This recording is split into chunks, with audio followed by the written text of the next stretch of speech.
도보여행은 지옥 그 자체였다. 저는 걷는 것을 매우 좋아하지만 뛰는 것은 싫어합니다. 일주일에 평균 1시간은 걷고 주말에는 등산도 즐기곤 합니다. 군대에 가기 전에 한 달 정도의 시간이 남았습니다. 여친과 헤어지고 나서 쓸쓸한 기분에 배낭여행을 생각하게 되었습니다. 어떤 이유에서인지 고생을 엄청 해보고 싶은 욕구가 생겨 그래서 도보 여행을 하기로 결정했습니다. 부모님의 허락을 얻고 함께 여행할 친구를 구하려 했지만 게을러서 그런 일을 할 사람을 찾기가 어려웠습니다. 그렇지만 이것을 포기할 수는 없다고 생각했습니다. 그래서 혼자 가기로 결정했습니다. 인터넷을 찾아보면서 랜턴, 여분의 옷 몇 벌, 지도, 여분의 운동화, 수건 3개, 휴지, 물티슈, 폰 등등을 준비했습니다. 그리고 단돈 5만원을 가지고 무적장으로 여행을 떠났습니다. 하지만 아는 사람은 알 것입니다. 몇 시간만 걸어도 집에 돌아가고 싶다는 생각이 온 몸을 지배합니다. 그런데 갑자기 비가 내리기 시작했습니다. 아차, 우산을 챙기지 않았던 거였습니다. 달랑 밀짚 모자 하나만 가지고 있었습니다. 그러나 저는 비 오는 날을 굉장히 좋아합니다. 비에 젖는 것도 좋아하는 편입니다. 혼자 도로 한복판에 키스 더 레인 이라고 괴성을 지르며 의지가 마구 샘솟았습니다. 혼자 소리 지르며 미친 듯이 뛰어다녔고 뛰면서 헤어진 여친에게 온갖 상욕을 했습니다. 분위기에 취해 전 여자친구에게 문자로 한마디 해주고 싶어서 폰을 꺼냈지만 폰이 물에 젖어버려 고장나 있었습니다. 좆됐다고 생각했지만 그래도 계속 나아갔습니다. 난 쿨하다고 생각했죠. 가다가 목이 말라서 이온 음료를 사고 힘들어서 1시간 걸었다가 10분 쉬는 패턴을 계속 반복했습니다. 출발은 아침 10시였고 이렇게 6시간을 걸었습니다. 가을이어서 해가 점점 니역거리고 배도 무지하게 고플 뿐입니다. 양산 정도에 온 것 같지만 확실하지 않았습니다. 그래도 계속해서 도로를 따라가고 있었지만 인가가 나올 생각은 전혀 하지 않았습니다. 비가 점점 심해져서 폭우 수준이 되었습니다. 난다 쓰러져가는 건물 밑으로 들어가서 주저앉으며 아픈 다리를 조물딱 걷어내며 곰곰이 생각을 했습니다. 비만 오지 않았다면 아무렇게나 모기향을 피워 잠들 수 있었을 텐데 이 비 때문에 남의 집에서 신세를 지게 되었습니다. 하지만 어디에 집이 있는지는 알 수 없는 상황이었습니다. 한참을 걷던 중에 몇 개의 담배를 피운 뒤 해가 완전히 진 것 같았습니다. 폰이 고장나서 시간을 알 수 없는 상황이었지만 그래도 의지가 불타오르며 히치하이킹을 떠올렸습니다. 그렇게 도로변으로 나와 손을 흔들며 지나가는 차들에게 탑승을 청했지만 모두가 무심히 지나가자 실망스러움을 느꼈습니다. 한참이 지난 뒤에야 차 하나가 다가오기 시작했는데 그 차마저도 저를 완전히 무시하고 통과했습니다. 답답함을 느끼며 다시 걸어가기로 결심했습니다. 하루도 지나지 않은 시간에 이런 상황을 겪으며 자신이 부처가 된 듯한 깨달음이 머리를 스쳐 지나갔습니다. 그 중에서도 가장 큰 깨달음은 집 나오면 개고생이다라는 생각이 머릿속에 깊이 박혀버렸습니다. 그러나 이런 상황에서도 저는 다시 마음을 다잡았습니다. 저였을 때 아니면 이런 모험을 할 수 있는 기회는 언제 다시 올까요? 그래서 저는 다시 걸음을 옮겼습니다. 이번에도 내 느낌대로 걷기로 마음먹었습니다. 약 2시간을 걸었습니다. 도로변 옆에는 논밭이 펼쳐져 있었고 그곳에는 집이 보였습니다. 끝까지 도달한 순간 제 마음은 살아난 듯이 뛰었습니다. 그런데 점점 가까워질수록 그 집은 정말로 집 같지 않았습니다. 그렇지만 저는 포기하지 않고 그 집으로 향했습니다. 그 과정에서는 노래 발을 빠지게 하거나 지늘게 미끄러지는 등의 사소한 사건들이 있었습니다. 결국 3, 4분 정도 되는 시간 만에 저는 거리의 시인이 되었습니다. 하지만 그 집에 도착했을 때 저는 절망에 빠졌습니다. 그 집은 예상과는 많이 다르고 어떤 이유에서인지 집 같지 않은 느낌을 주었습니다. 그러나 저는 포기하지 않고 내일을 위해 그곳에서 하루를 보내기로 결정했습니다. 그것은 논에 물을 끌어올려주는 수압 펌프가 있는 작은 건축물이었습니다. 다행히도 비가 내려 평소처럼 수압 펌프는 작동하지 않아 조용한 시간을 보낼 수 있었습니다. 저는 누울 수 있는 곳을 찾아 모기향을 피우고 담배를 한 대 피운 뒤 줄임배를 움켜잡고 금세 잠에 빠졌습니다. 그러나 어딘가에서 얼굴을 기어다니는 기분 때문에 잠에서 깨어났습니다. 돈벌레였습니다. 나는 기절할 듯한 느낌으로 손으로 돈벌레를 쳐내려고 했고 그 순간 손에 닿는 느낌도 끔찍했습니다. 동시에 온몸이 아파왔습니다. 시멘트 바닥에서 자서 안 쑤시는 데가 없었습니다. 나는 가방에서 파스를 꺼내 양쪽 어깨, 허리, 양쪽 허벅지, 종아리에 파스를 붙였습니다. 밖을 나가보니 해가 이미 중천으로 내려갔습니다. 약 10시 정도라고 생각했습니다. 배도 고팠습니다. 나는 수압 펌프 배관을 따라 흐르는 시냇물을 양껏 마셨습니다. 먹을 수 있는 물인지 생각할 여유는 없었습니다. 하는 김에 편안하게 몸을 담궈서 흙과 먼지를 씻어냈습니다. 나는 그야말로 걸어다니는 누더기였습니다. 장동 건조쳐도 이 옷을 입으면 거지로 보였을 것입니다. 다시 도로변을 따라 걸어갔습니다. 한두 시간 정도 걸었더니 몸의 수분은 싹 말랐지만 땀 때문에 여기저기 축축한 상태였습니다. 파스의 냄새와 땀의 냄새가 동반되어 은하계에 존재할 수 없는 냄새가 온몸에 퍼졌습니다. 처음에는 일주일이라는 계획을 세웠지만 단 하루 만에 갈아입을 옷이 없었습니다. 옷이 세 벌뿐이었기 때문입니다. 녹초가 된 나는 정신을 잃은 채로 추가로 3시간을 더 걸었습니다. 그때 아까 마신 시냇물 때문인지 배가 신호를 보내고 있었습니다. 이때가 저의 도보 여행의 첫 번째 위기였습니다. 복통이 점점 심해지며 식은땀이 흐르기 시작했습니다. 나는 체면 따위는 버리고 아무 수풀에 들어가서 똥을 쌌습니다. 설사가 계속해서 나오기 시작했습니다. 약 15분 동안 설사만으로 고생했습니다. 그리고 젖은 휴지로 청소하고 물티슈로 마무리한 후 다시 3시간을 더 걸었습니다. 그때 사람만한 비석이 나타났습니다. 장군봉이라고 적혀 있었습니다. 폰을 꺼내 보았으나 아직 작동하지 않았습니다. 사진을 찍을 수도 없었습니다. 거기서 30분을 더 걸으니 시내가 나타났습니다. 편의점에 들어갔습니다. 알바생은 날벌레를 보는 듯이 쳐다보았습니다. 구걸하러 온 것으로 생각했을 것입니다. 나는 컵라면 2개와 삼각김밥 1개, 그리고 물을 구매했습니다. 돈을 내고 컵라면에 물을 부은 후 삼각김밥을 미친 듯이 먹었습니다. 알바생에게 말을 걸었습니다. 여기가 어디예요? 편의점인데요. 나는 속으로 장난에 미친년아. 내가 그것도 모르고 왔겠니? 라고 외쳤습니다. 아니요. 여기가 어떤 지역인지 물어보는 거예요. 아, 여기는 양산 다방동이에요. 여행 중이세요? 라고 편의점 알바생이 말했습니다. 네, 부산에서 왔어요. 아, 그렇구나. 내 친구도 부산에서 학교 다니는데 네 친구랑 나랑 뭔 상관인가 싶어서 나는 그냥 쌩깠습니다. 컵라면도 마저 먹고 물을 더 사서 마시며 목욕탕을 찾아다녔습니다. 자도 잔 것 같지 않아서 좀 씻고 자기 위해서였습니다. 다행히도 근처에 목욕탕이 있었고 목욕탕 주인과 약간의 갈등이 있었습니다. 가라. 어디서 왔냐고. 라고 목욕탕 주인이 말했습니다. 아저씨, 저 거지 아니에요. 여행객이에요. 라고 제가 말했습니다. 헛소리 짓거리네. 경신아, 내가 여행객이라면 내 손에 장을 치진다. 꺼져. 라고 목욕탕 주인이 말했습니다. 여러 가지 문제가 생기면서 싸움을 벌였지만 결국에는 내 민증을 확인하고 학생이라는 것을 확인한 목욕탕 주인은 저를 받아주셨습니다. 미친 듯이 씻고 때밀이 아저씨에게 몰래 빨래도 했습니다. 가방에 일단 옷을 넣고 맨몸으로 수면실에서 잠을 잤습니다. 그렇게 하니 좀 회복된 것 같았습니다. 목욕탕을 나와서 바나나 우유를 한 잔 마신 후 다시 걷기 시작했습니다. 가는 길에 편의점에 들러서 빵도 3개 샀습니다. 그리고 지도를 따라 경부고속도로를 따라 걸으며 풍도사로 향했습니다. 약 4시간 정도 걸으니 양산 휴게소가 나왔습니다. 거기서 의자에 앉아서 휴식을 취하기로 했습니다. 주차장을 가만히 바라보며 온갖 사람들이 멋있게 차려입고 단풍을 구경하는 것을 보았습니다. 갑작스럽게 내가 이런 고생을 하는 이유에 대한 생각이 들었습니다. 군대에 가면 이렇게 굴러야 할 텐데. 그리고 1시간 전부터 시큰거리던 발바닥을 보았습니다. 작은 물집이 터져 있었습니다. 대충 반창고로 붙이고 담배를 하나 피운 후 다시 걸었습니다. 그리고 지갑에 돈을 꺼내봤습니다. 약 31,000원이었던 것으로 기억합니다. 이제 2번째 날이지만 이미 9,000원을 사용해버렸습니다. 최대한 아껴서 사용해야겠다는 생각을 가지고 종일 걸었습니다.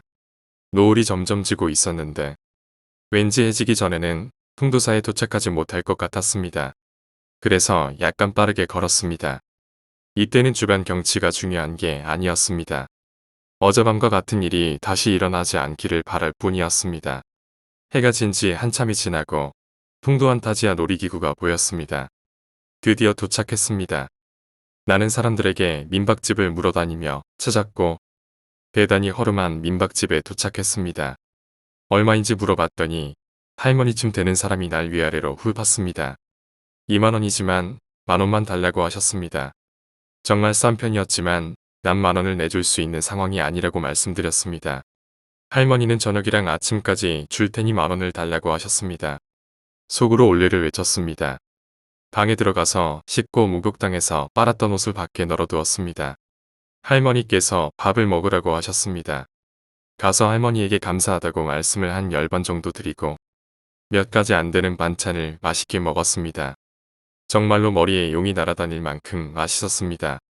너 몇 살이야? 20살이에요. 근데 왜 이런데 돌아다녀? 집이 없나? 아니요. 군대 가기 전에 걷기 여행 중이에요.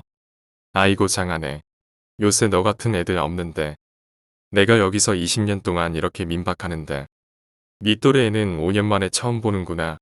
얼마나 됐냐? 이제 이틀째요. 일주일 할 생각이에요. 그래.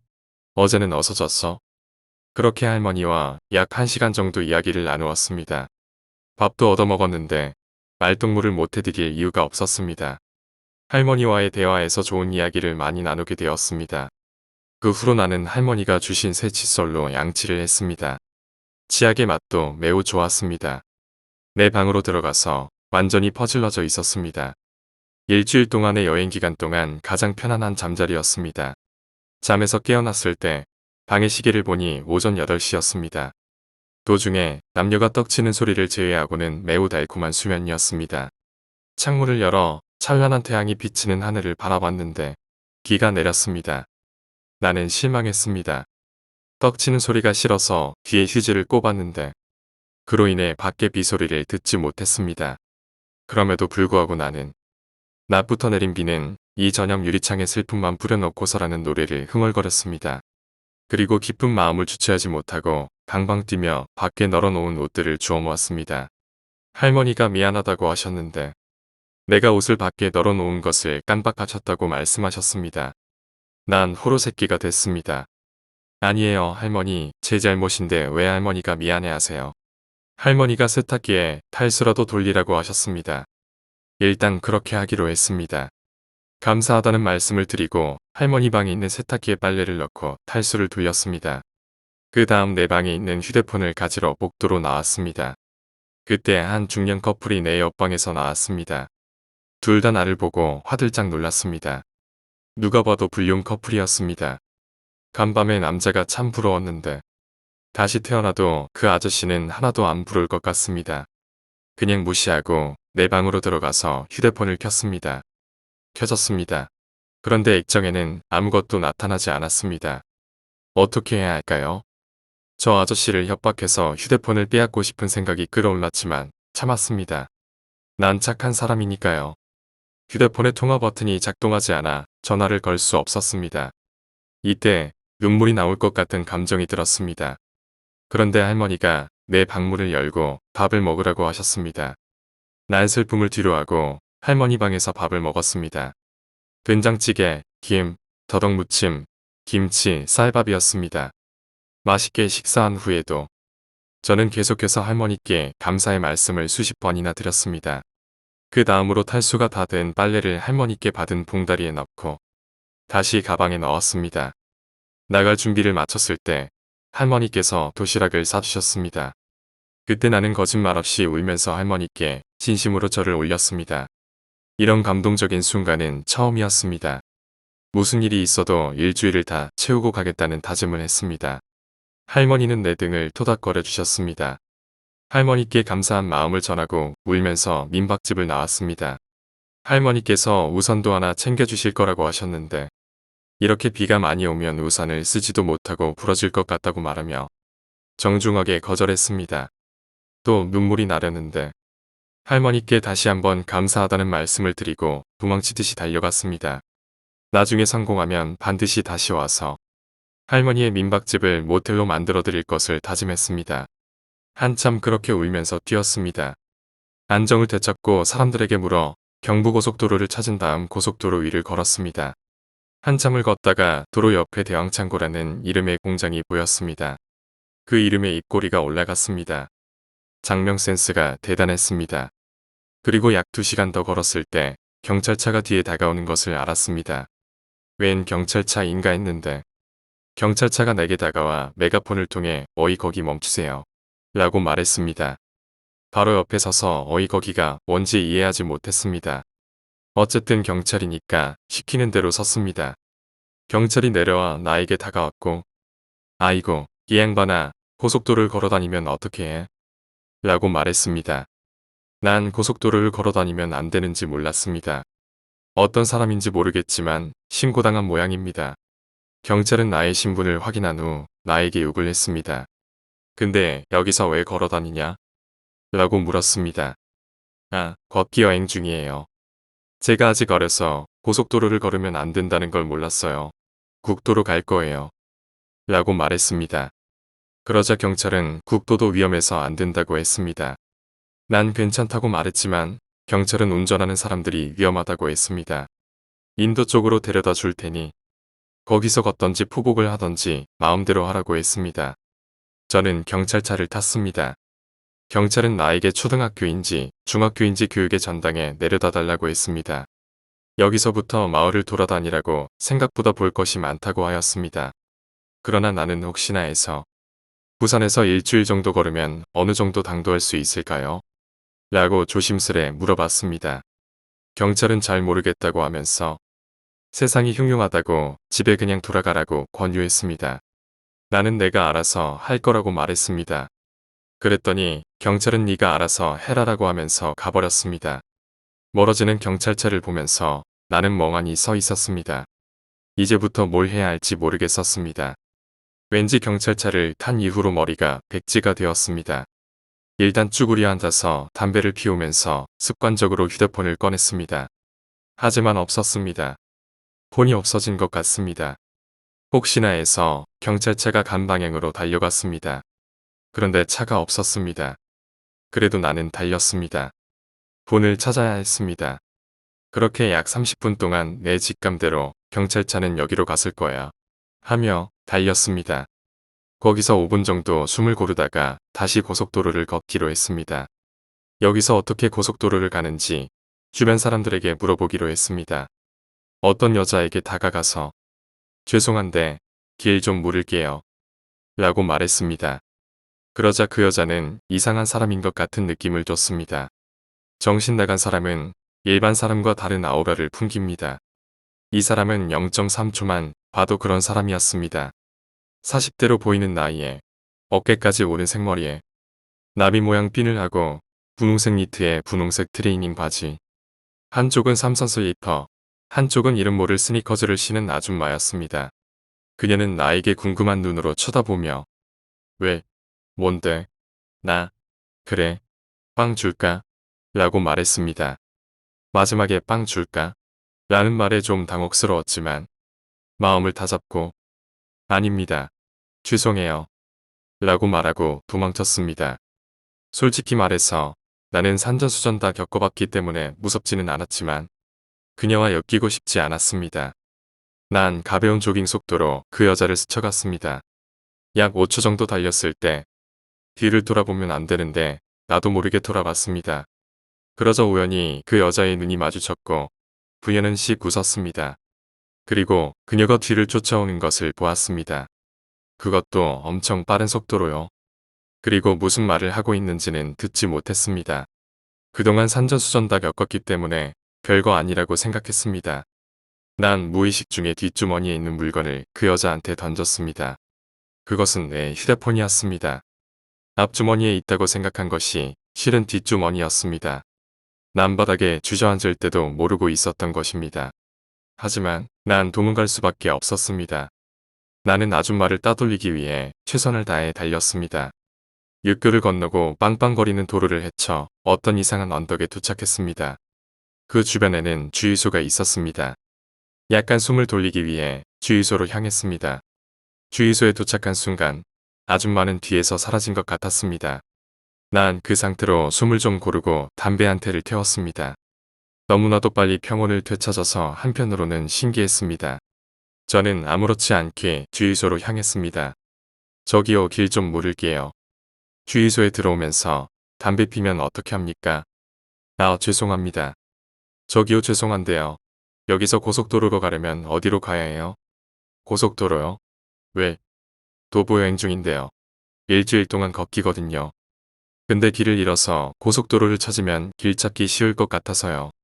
어디까지 걷는데? 그냥 정해는 목적지는 없고 일주일 걷기예요. 목적지도 없으면서 길을 잃었다고? 아, 그러네요. 그냥 고속도로 어디 있는지만 알려주세요. 주유소 직원은 날 미친놈 보듯이 하며 길을 알려주었습니다. 마침내 난 다시 고속도로에 도착했습니다. 그러나 뜨거운 날씨에 고속도로 위는 더욱 더웠습니다. 가을이라고는 할 수 없는 열기 속에서 난 경부고속도로를 걸으며 내 인생의 스펙타클함을 되새기며 이런 일은 다시는 반복하지 않으리라 다짐했습니다. 아까 너무 달렸던 나머지 발이 굉장히 아팠습니다. 게다가 배도 고파서 할머니가 싸주신 도시락이 궁금했지만 참기로 하기로 결심했습니다. 일단 나중에 정말로 쓰러질 것 같을 때 도시락을 먹기로 마음먹었습니다. 운전하는 사람들이 담배꽁초를 고속도로에 엄청 버리는 것을 알게 됐습니다. 나 역시 도중에 쉴 때 담배꽁초를 버린 적이 있어 나쁜 놈이지만 이런 행동은 사고를 일으킬 수 있다는 생각이 들었습니다. 저러한 행동을 하는 사람들을 욕하며 고속도로 옆에 농장이나 밭, 산을 바라보며 온치를 만끽했습니다. 비록 몸이 피로하고 힘들었지만 내 삶의 피가 되고 살이 되는 순간이라고 생각했습니다. 그때 대단히 신기한 경험을 했습니다. 하늘이 꽤 우중충해져서 가만히 하늘을 바라봤는데 저기 위에서 뭔가 오는 것을 발견했습니다. 궁금해서 한참을 바라보았는데 그것은 비구름이었습니다. 비가 내 몸을 향해 오고 있던 것이었습니다. 정말로 영화같이 비가 내리면서 나를 덮쳤습니다. 이런 경험에 너무 신기하고 장엄하고 놀라워서 한참 동안 감탄했습니다. 자연의 위대함을 느끼며 난 또 비에 흠뻑 젖었습니다. 나는 이러다가 대머리가 될 것 같다는 생각으로 어줍잖게 옷을 꺼내서 머리에 두르고 다니기 시작했습니다. 안전을 위해 가능한 밝은 면이 보이도록 뒤집어 착용했습니다. 계속 걷다가 사고 현장을 마주친 것입니다. 차가 파손되어 있고 구급차와 견인차가 도로 한켠에 놓여져 있었습니다. 그때 어린 날은 견인차 운전자가 경찰이라고 착각했고 잡힐까봐 고속도로 옆에 숲을 사이로 숨어 있었습니다. 그렇게 무심한 듯이 하늘을 바라보며 숨어 있었습니다. 실제로 누군가 이 모습을 봤다면 분명히 갈 곳이 없는 노숙자라고 생각했을 것입니다. 거들 때는 몰랐지만 비가 내리면서 점점 추워지기 시작했고 어느새 경찰도 떠났기 때문에 다시 고속도로로 나왔습니다. 이후 좀 더 걸어가니 비가 멈추고 해가 쨍쨍했습니다. 상황이 나아진 것 같아서 가방 속에 있는 옷들을 모두 꺼내서 가방에 여유있게 끈에 묶었습니다. 젖은 옷을 말려야겠다는 생각도 들었습니다. 생존을 위해서는 잔머리가 굉장히 필요했습니다. 그런데 점점 차가 막히는 구간에 도착했습니다. 단풍 구경을 하러 가는 사람들 때문에 꽤 많이 막혀 있었던 것 같습니다. 이상하게 깡대구가 생긴 나는 멈춰있는 차의 유리창 너머로 시계를 보았습니다. 운전자가 놀란 표정으로 나를 바라보고 있었고 그 옆에 타고 있던 여자도 놀란 모습이었습니다. 아, 죄송해요. 그냥 시간 좀 보려고요. 몇 시죠? 4시 반인데요. 아, 예, 고맙습니다. 그러며 사이드미러로 내 얼굴을 한번 훑어봐주고 다시 걸어갔습니다. 뒤에서 미친놈 하면서 소리가 나는데 나는 그냥 쌩 깠습니다. 나는 이 여행을 시작하면서 이미 미친 거였습니다. 그렇게 정체된 차는 한참을 그대로 멈춰 있었습니다. 나는 1시간 정도 걷다가 참을 수 없는 허기에 도로 옆에 주저앉아 할머니가 싸주신 도시락을 먹었습니다. 약 5줄 정도의 양이었는데 멈춰있는 차들 사이로 느껴지는 시선들은 내게 아무런 영향을 주지 못했습니다. 가끔씩 힐끔힐끔 날 보며 웃는 사람들의 눈과 마주쳤지만 나는 쿨하게 그들의 시선을 무시했습니다. 그렇게 약 10분 정도의 시간 동안 멈춰있던 차가 다시 움직이기 시작했습니다. 그때 무심결에 앞을 바라보았는데 아까 내가 시간을 물어봤던 차 주인이 나를 향해 시선을 돌렸습니다. 제가 지금 쓰는 글을 본인이라고 상상해 보십시오. 그런 상황에서 자신이 한없이 낮아지는 기분일 것입니다. 눈물이 흐르려고 했지만 나는 그냥 흐르는 눈물을 닦으며 꾸역꾸역 김밥을 입에 넣었습니다. 감기에 걸렸는지 콧물도 흘렀습니다. 그때 갑자기 저기요 하는 소리가 들려왔습니다. 눈에는 눈물, 코에는 콧물, 입에는 김밥 가득한 얼굴로 난 이를 올려다봤습니다. 아까 그 여자가 나에게 게토레이트, 포카리 스웨트, 어쨌든 이온 음료 1.5리터를 건네주었습니다. 저희는 안 먹어서요. 나는 받지도 않고 코만 훌쩍거리며 그 여자를 멍하게 쳐다봤습니다. 어떻게 해야 할지 모르던 그 여자는 머뭇거리더니 옆에 음료를 두고 차 안으로 뛰어들었습니다. 나는 다시 그 음료를 멍하니 바라봤습니다. 그때 또 누군가가 와서 뻥튀기를 놓고 도망갔습니다. 그 사람의 움직임을 시선으로 쫓아봤는데 다른 사람은 사이다와 빵 2개를 두고 가면서 주머니를 뒤적거리더니 2만 원을 그 밑에 끼워놓고 떠나갔습니다. 나는 영문을 모른 채 어벙벙거리던 중차들이 움직이면서 갈 길을 가기 시작했습니다. 순간 눈앞이 흐려져 날씨가 어둑해졌는데다가 눈물이 앞을 가려서 아무것도 보이지 않았습니다. 나는 그 자리에서 무릎을 꿇고 고맙습니다. 고맙습니다. 라고 들리지 않는 상대들에게 몇 번을 외치며 혼자 흐느끼었습니다. 정말로 평소에는 별거 아니라고 생각했던 물건들이 너무나도 소중하게 느껴졌습니다. 평소에는 동정하지 말라고 짜증난다고 가식 떨지 말라고 소리쳤을 내 모습이 떠올랐습니다. 너무나 고맙다는 생각에 이때부터 6개월마다 봉사활동을 하러 다니게 되었습니다. 여튼 그렇게 약 10분 동안 흐느끼다가 정신을 차리고 주머니에 챙긴 후에 언제나처럼 지도를 들고 걸어갔습니다. 아무 생각 없이 도로를 계속 걸어갔습니다. 지금도 마찬가지지만 나는 그렇게 정의롭고 옳은 사람이 아닙니다. 그러나 불과 30분 전의 일을 아직도 생생하게 기억하고 있습니다. 세상에는 아직도 살만한 가치가 있는 곳이 있다는 것을 느끼는 거죠. 그런데 갑자기 혼자서 선과 악의 양면성에 대해 고찰하게 되었습니다.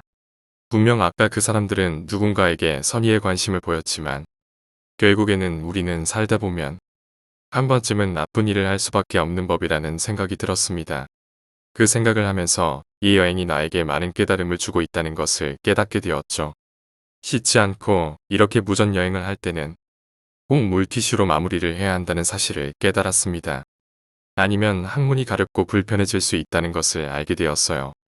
마음이 여러 가지로 교차하면서도 왠지 엄지발가락이 시원하다는 생각이 들었습니다. 그래서 발을 들어서 그 시원함이 어디서 나오는지 찾아보았죠. 그때 발이 터졌습니다. 오랜 강행군의 힘겨움을 견디지 못한 나의 신발이 터진 것이었습니다. 그러나 슬프지 않았습니다. 이미 집을 떠날 때 여분의 신발을 챙겼었기 때문이죠. 그 자리에 쪼그려 앉아서 쿨하게 신발을 고속도로 옆에랑 아래로 던지며 아디오스라고 외쳤습니다. 그리고 가방을 열어서 여분의 운동화를 꺼내었습니다. 구린 냄새가 솔솔 나고 여행용으로는 좋지 않은 스니커즈였지만 그걸로 만족했습니다. 이상하게 첫날 수압 펌프 창고에서 잠을 잔 뒤로는 이런 작은 것들에 대한 만족감을 많이 느끼게 되었습니다. 무소유의 인문에 한 발을 디딘 것 같은 느낌이었죠. 그렇게 걷는데 내 무릎이 아픈다는 것을 알게 되었습니다. 스니커즈가 조금 불편한 것일까요? 그래서 그런지 무릎과 발목이 왠지 좀 편안했어요. 하지만 그 편안함은 10분도 넘지 않았습니다. 토목공학을 공부하시는 분이라면 아실 겁니다. 측량을 할 때 바닥의 기준점을 잡고 그 자리에 못을 박습니다. 난 그 0.3mm로 안 되는 못에 걸려 넘어지면서 타박상과 찰거상을 입었고 오른쪽 신발이 터지는 크리를 맞았습니다. 못이 약간 기울어져 박혀 있었는데 신발의 밑창이 고물어서 거기에 찝히면서 신발이 터지는 모습을 보았습니다. 육체적인 고통과 함께 나는 정신적인 충격에 빠지게 되었습니다. 난 정신을 차리고 주저앉아서 내 발에 묶여 있다고 생각하는 듯한 빈 발바닥을 보았습니다. 멍해지는 듯한 기분에 빠져들었고 한동안 그 자리에 앉아 있었습니다. 그러고는 정말 신이 나를 무소유로 만들기를 원하는 건가 싶었습니다. 어떻게 해야 할지 갈피를 잡지 못하는 상황에서 나는 가방에서 뻥튀기를 꺼냈습니다. 아까 넘어지면서 다 부서져 조각조각이 났지만 왠지 맛있다는 생각이 들었습니다. 그리고 동시에 내 자신의 한심함에 감탄하였습니다. 그때 내가 벼랑 아래로 던진 신발이 떠올랐습니다. 난 재빨리 뻥튀기를 다시 가방에 넣고 불리던 신발 밑창을 내 발 아래에 깔고 더 이상 신발이라 부를 수 없는 그 신발의 끈을 풀어서 내 다리와 밑창을 묶었습니다. 조리처럼 말이죠. 그리고 나는 걸어왔던 대략 15에서 20분 거리를 뛰어갔습니다. 도중에 끈이 풀려서 다시 묶고를 반복하면서 제발 그 자리에 신발이 있기를 간절히 바랬습니다.